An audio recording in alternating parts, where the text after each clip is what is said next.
Hola, me complace estar con ustedes en este nuevo día. Vamos a estar hablando hoy de un tema llamado ¿Soy esclava del diablo o de Dios? Y para ello vamos a estar leyendo Romanos 6 del 15 al 23. Pues ¿qué? ¿Pecaremos porque no estamos bajo la ley sino bajo la gracia? De ninguna manera. ¿No sabéis que al ofreceros a alguien para obedecerle sois siervos de aquel a quien obedecéis, o del pecado para muerte, o de la obediencia para justicia? Pero gracias a Dios que aunque fuisteis esclavos del pecado, habéis llegado a ser obedientes de corazón a ese modelo de enseñanza al cual estáis entregados. Liberados del pecado, habéis llegado a ser siervos de la justicia. Hablo en términos humanos, por vuestra natural limitación, así como solíais ofrecer vuestros miembros a las impurezas y a la iniquidad, así ahora presentad vuestros miembros para servir a la justicia que conduce a la santidad. Cuando fuisteis esclavos del pecado, estabais libres de la justicia. ¿Qué fruto cosechabais entonces de las cosas que ahora os avergüenzan? Porque el fin de ellas es la muerte. Pero ahora, librados del pecado y hechos siervos de Dios, tenéis por vuestro fruto la santificación y como fin la vida eterna, porque la paga del pecado es la muerte, pero el don gratuito de Dios es la vida eterna en Cristo Jesús, Señor nuestro.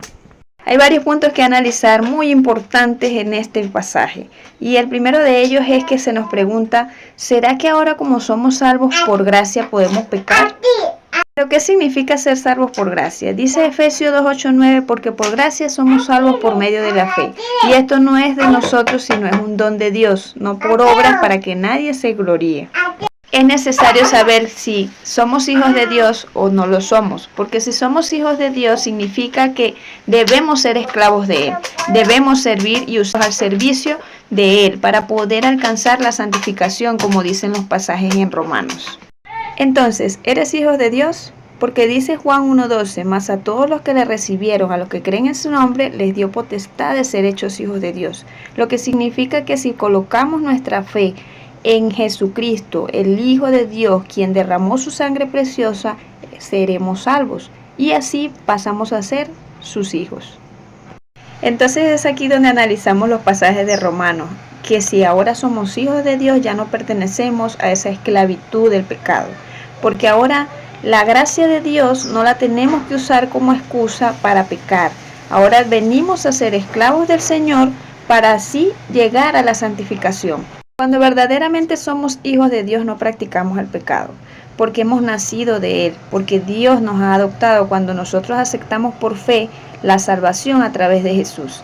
Porque dice Juan 3:8-9, en cambio, el que practica el pecado es del diablo, porque el diablo peca desde el principio. Para esto se manifestó el Hijo de Dios, para deshacer las obras del diablo. Todo el que ha nacido de Dios no sigue pecando, porque la vida de Dios está en él. No puede seguir pecando porque ha nacido de Dios. Entonces debemos preguntarnos, ¿será que estamos usando la gracia de Dios como excusa para pecar? ¿Será que constantemente discutimos, mentimos y hablamos mal de otros sin importar que eso ofende a Dios y es pecado? ¿Será que nosotros estamos dispuestos a abandonar nuestros pecados deliberados? ¿Cómo podemos nosotros cultivar un corazón que ame la justicia de Dios y aborrezca el pecado? Debemos estar agradecidos a Dios porque a través de su palabra Él nos revela cuando estamos haciendo algo mal. Debemos agradecerle a Él porque Él nos da los puntos claves, nos da los pasos a seguir para abandonar el pecado y obedecerle a Él. Pidámosle a Dios que nos ayude a identificar cuáles son esos pecados que constantemente cometemos y que practicamos, para que Él nos ayude a dejarlos a un lado, para que nosotros tengamos ese dominio propio de saber que eso le ofende a Dios y que si seguimos haciéndolo no somos esclavos de Dios, venimos a ser esclavos del diablo. No olviden que la gracia de Dios no debe ser excusa para pecar deliberadamente. Entonces, ¿somos esclavos del diablo o de Dios? Sigamos la justicia y así alcanzaremos la santificación. Que Dios me los bendiga mucho. Espero que esta lección les haya sido de mucha bendición. Si es así, compartan con otros y síganme para más informaciones como esta.